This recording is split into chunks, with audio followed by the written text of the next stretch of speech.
Afternoon WRCC fans, and it's White Morris Minor month at WRCC. We've got another one just arrived, this time 1964 Morris Minor Traveller in Old English white, duotone red and white interior. Special thing about this one, it's got one previous keeper on the logbook, so that's 2 in total, so you would be the 3rd. We've freshened her up, stripped it underside, done some repairs on it, coated it up for protection, stripped the wood, refinished it. All the inner arches and everything have all been protected as well.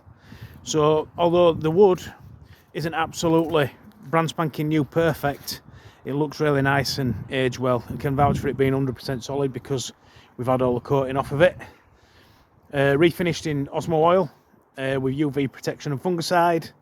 All the chrome's good, the paintwork's nice and clean, as you can see. I mean, this one isn't top condition show pony, but it is a really nice car. It drives lovely. I've just driven it up here, and I've driven up this bumpy old country road, and it's smooth as silk. Engine's nice and fit, starts first crack. As I say, the paint's really nice, chrome's good. Recon wheels on her, as with all WRCC cars. Our protocol: strip them underneath, refinish them, and then strip the wood and refinish that as well. So it's had a lot of attention at our end. Interior is original, really nice and patina'd. So I'll walk around again, have a look. No bubbles on the bottom of the doors, nice and clean all about. Seats, duotone red.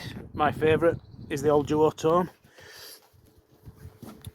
As with a lot of our builds, we use it just because it looks better than any of the others.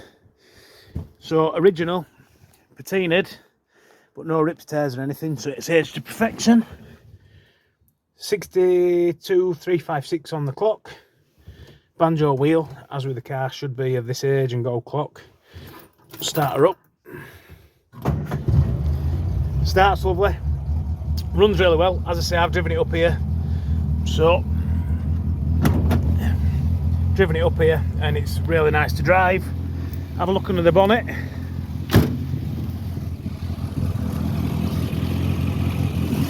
So clean enough and nice and tidy under the bonnet. Runs really well. It's got no upgrades on it, but we can put a servo or electronic ignition, anything that you need on it. It's a good car, and we're going to offer it a realistic price for a usable, nice traveller. So it's 12,850. If you want to come up and have a look at her, you are more than welcome. We'll put the kettle on for you, and we can go out for a drive in the lovely Halifax stroke Hebden Bridge countryside. As always, for further details, give us a call 01422 881 Ask for Dan in sales. Email inquiries at westridingclassics.co.uk, or it's going to be on www.westridingclassics.co.uk this afternoon. Thanks for your time, guys.